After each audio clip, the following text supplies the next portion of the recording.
First and foremost, what motivated you to want this responsibility to help lead Australian rugby forward? Look, I've never been afraid of a challenge, and I've been watching from the sidelines for a long time, and I was approached to join the board, and then the more I got into it and I spoke to the board, I thought that, with my skill set, what I've done in the past, that I could help. And, I just didn't want to be one of those people that was sort of bitching from the sidelines and not contributing at all. So I just thought, as they say, fortune favours the brave. You just got to jump in there. And I think the DNA of Australian rugby is actually pretty good. Our Queensland clubs are playing well. We've got to do a bit more work in New South Wales, but the Wallabies is a great brand. And we've got a fantastic history. So I played the game and I thought I've got to jump in and help.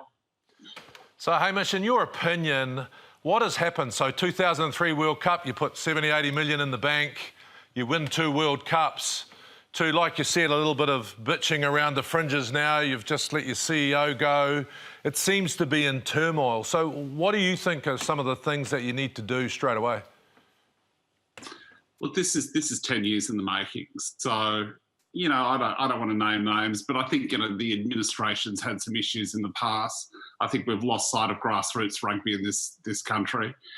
And, my goal is to just settle it down, focus the money where we really need it, which is getting kids in schools to play again, and invest in our talent. And I think we actually do have a bright future. We've got a big history with the game. And the interesting thing, just since I've taken over in the last week or so, there've been a lot of people from all parts of society have said, what can we do to help?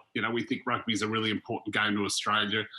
Relative to the AFL and the NRL, it's the only winter sport bar soccer, but mainstream sport where you can barrack for your country. And we've had a huge history with you guys, and everyone that I've spoken to, even if you barrack for an AFL team, they all want the Wallabies to go well. So I think the DNA is actually really good, and we can build on that over time.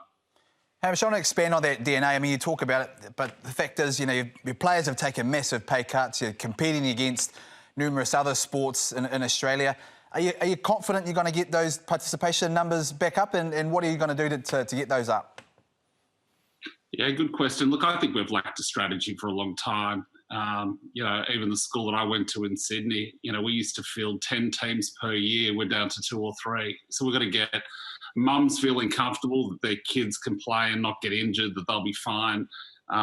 Invest back in grassroots rugby in the clubs, which is really just where it all starts, and getting people enthused around the game. So it's not an overnight turnaround that we're going to have. But again, we've got some good young players. Our schoolboys are looking pretty good. Our under-20s, as you guys know, have shown some form. So the pipeline's stronger than I think a lot better than what a lot of people think. I think Dave Rennie's going to be a fantastic coach for us. I spoke to him this morning. I've had a few conversations with him. He's very calm. He's a grown up. I think he'll unlock something in that team over time. So I am confident. I think that we will start playing better, but it will take time. So in regards to that then, so much discussion around the professional arm of the game, and to us, of course, that is Super Rugby level, the SANZAR agreements, those partnerships that have been. How do you feel as though this partnership with New Zealand would benefit going forward?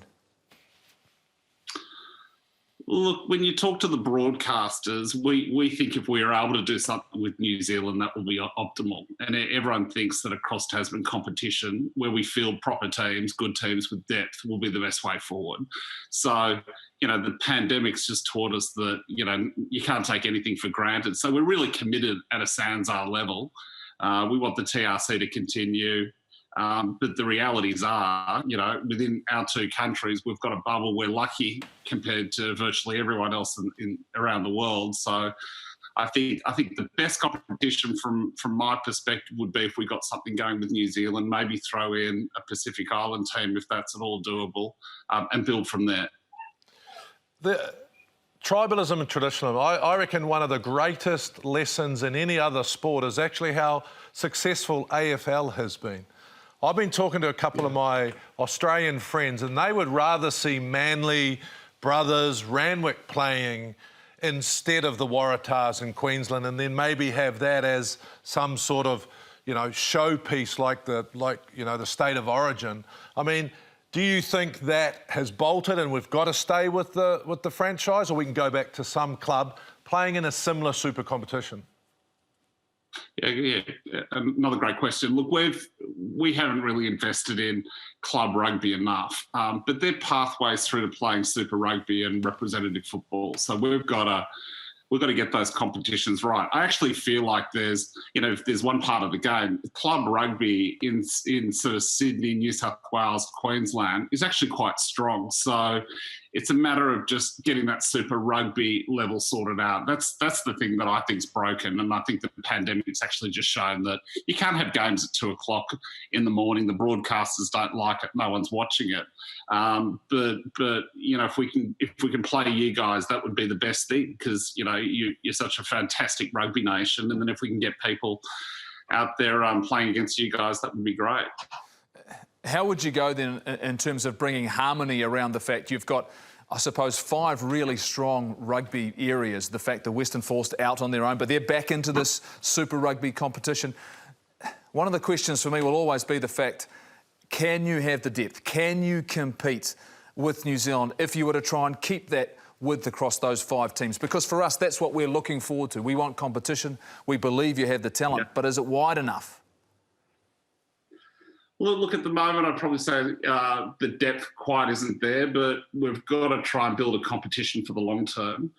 I'd consider opening more spots up to overseas players. So just depending on how things go through the COVID crisis, if there are international players that can come down and play a part of our competition with you guys, and I think that would add a lot of interest. But we've got to aim to build our depth and get better programs in place, get more kids playing over the long term, and that will work and serve us well collectively over the long term.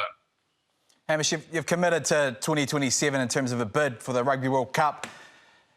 New Zealand going to be hosting some of those responsibilities?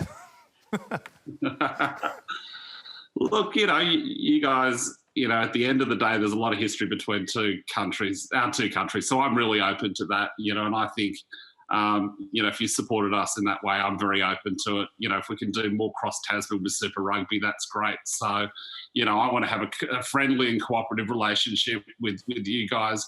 You are what you are. You're a fantastic rugby nation. But when it comes to the World Cup, I mean, as you would have seen, we've put an advisory board together that's second to none. We're really keen to win it. We want to win it. And if you got a few pool games or a pool, I'd be up for that.